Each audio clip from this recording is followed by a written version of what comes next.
이 영상 끝까지 보신 분들은 이런 경우에 소송 비용 부담도 해결하시고 떼인 돈도 다 받으실 수도 있고 플러스 알파로 돈 안 갚고 있던 괘씸한 상대방에게 어쩌면 크게 한 방 먹일 수도 있으실 겁니다.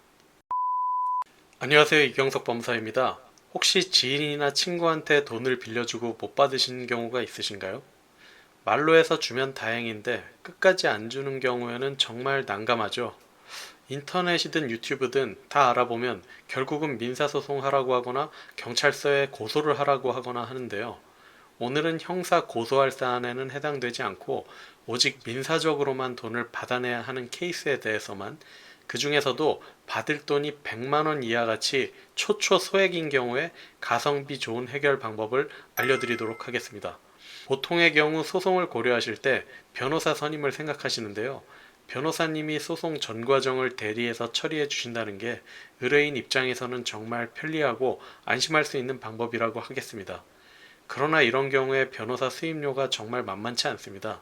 특히 지금같이 받을 돈이 100만 원 정도인 경우에는 배보다 배꼽이 더 크다고 할 수 있고요.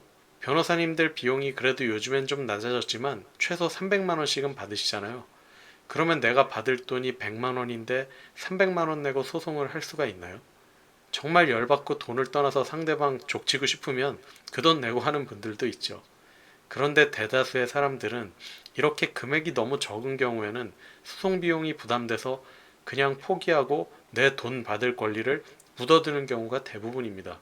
정말 이래서 돈 떼먹고도 발 뻗고 자는 인간들 생각하면 정말 열불이 나죠. 빌려준 사람만 그 돈 생각하면서 화만 끓고 인간관계에서도 스스로 손절을 하고 자기 속만 상하죠. 이 영상 끝까지 보신 분들은 이런 경우에 소송 비용 부담도 해결하시고 떼인 돈도 다 받으실 수도 있고 플러스 알파로 돈 안 갚고 있던 괘씸한 상대방에게 어쩌면 크게 한 방 먹일 수도 있으실 겁니다. 일단 소송이라는 것은요, 무조건 변호사를 선임해야만 할 수 있는 것이 아닙니다. 요즘같이 정보가 풍부한 세상엔 본인도 스스로 알아보고 혼자서 하실 수도 있고요. 법무사를 통해서 진행하셔도 됩니다. 혼자서 하시려면 일단 인터넷에 대한민국 법원 전자소송 사이트에 회원가입을 하시고요. 그 사이트 내에서 서류 제출 메뉴를 들어가시고 그 중에 민사 서류를 들어가셔서 민사 본안에서 소장을 클릭하시거나 지급명령 신청에서 지급명령 신청서를 클릭하시면 되는데요.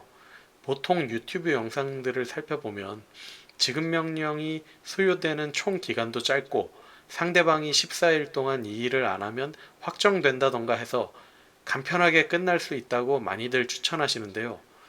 저는 지급명령을 그다지 추천하지 않습니다. 지급명령은 우리가 돈을 받아야 할 사람의 이름은 당연하고 주민등록번호나 주소 둘 중에 하나는 필수적으로 알아야 진행이 가능한데요. 의외로 우리가 돈 떼먹은 사람의 주민등록번호나 주소를 모르는 경우가 많습니다. 그리고 이 주소도 주민등록상 등록된 주소여야 하지 사실적으로 어디 잠시 살고 있는 곳, 그런 곳은 해당이 안 돼요. 보통 우리가 알고 있는 상대방의 정보는 이름, 휴대폰 번호, 계좌번호가 대부분일 것입니다. 그런 경우에는 사실조회 신청을 통해서 상대방의 주민등록번호나 주소를 협조받아야 하는데 이 절차가 지급명령에서는 할 수 없고 오로지 민사 본안소송에서만 가능합니다. 그래서 안 그래도 법이나 소송 관련해서 아무것도 모르는 여러분이 마음 다잡고 인터넷이나 유튜브 영상 보면서 힘들게 지급명령 절차 진행했는데 막상 상대방의 주민등록번호, 주소를 몰라서 지급명령이 송달이 안 되고 결국 나중에는 법원에서 본안소송으로 전환해서 진행하라고 하는데 무슨 보정서를 몇 번을 내고 인지 송달료를 얼마를 더 내고 이런 거 하다 보면 결국 지쳐서 대한민국 법원 이러면서 포기하게 되는 경우가 정말 많습니다. 그래서 이런 경우는 차라리 처음부터 민사 본안소송으로 진행을 하셔서 하다 보면 상대방 휴대전화 번호나 계좌번호를 근거로 사실조회 신청을 해서 상대방 주민등록번호와 주소를 알아내시면 되고요. 다만 여기서 만약 상대방 휴대폰이 자기 명의로 가입한 게 아니거나 다른 사람의 계좌로 돈을 받은 것이었다면 알아내는 것이 불가능합니다. 사실조회라는 것이 법원의 힘을 빌려서 상대방 휴대폰 통신사나 은행에 소송하는 데 필요하니까 그 번호 가입자, 예금주의 개인정보를 협조해달라고 하는 절차인데 애초에 다른 사람 명의로 가입되어 있다면 결국 통신사나 은행도 줄 수 있는 건 그 다른 사람의 개인정보일 뿐이니까 결국 제공할 수가 없는 것이겠죠. 그래서 제가 이 영상을 다루는 것은 그렇게 특수한 케이스의 경우 말고 의외로 우리 대부분의 돈을 빌려준 관계에서는 자기 명의의 핸드폰을 쓰고 계좌 쓰는 사람들에 관한 케이스가 다수이기 때문에 우선 그런 경우를 기준으로 말씀드리는 것입니다.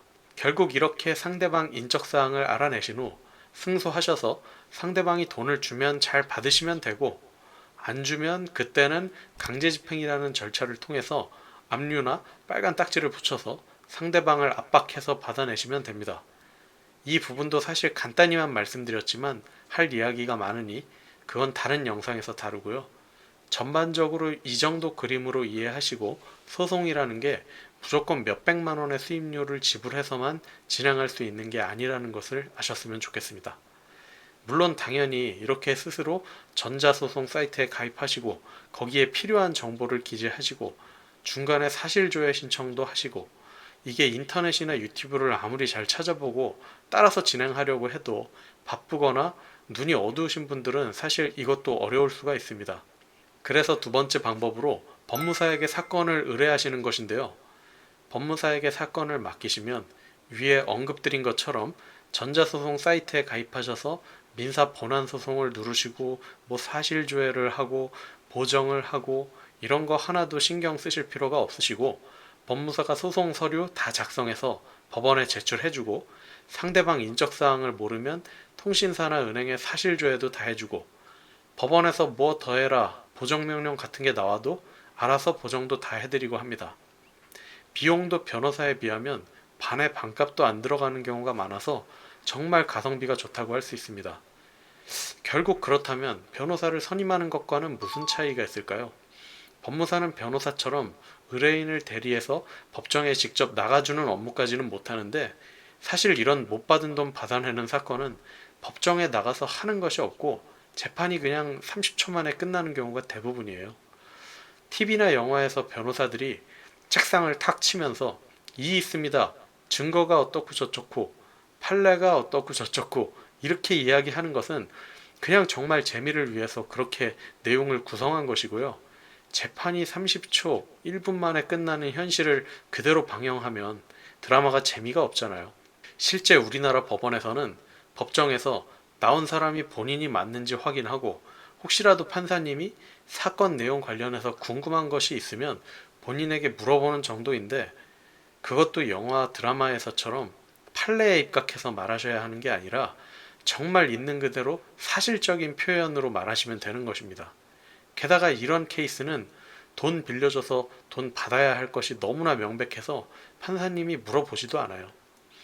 법무사가 단순히 서면만 작성해주고 끝나는 사람처럼 생각하시는 경우가 많은데, 의뢰인들의 서류를 법조문과 판례에 근거해서 다 작성해서 증거와 함께 제출해드리고, 법원이나 상대방에서 오는 서류들도 모두 다 받아서 보정하거나 관리하는 게 가능합니다.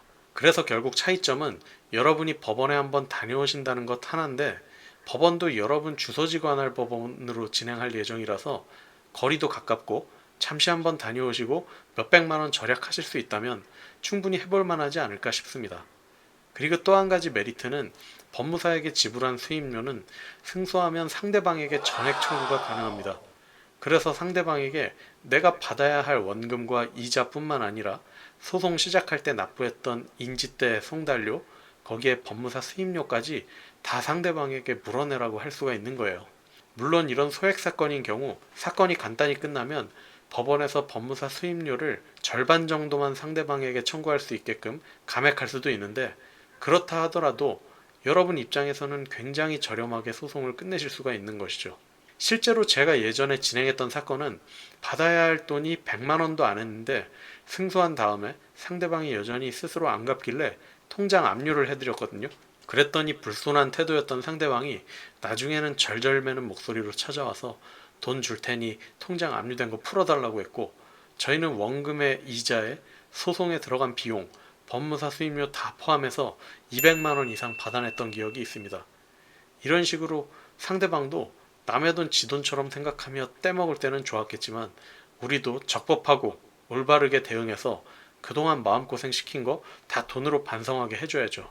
제가 법무사 10년 차인데요.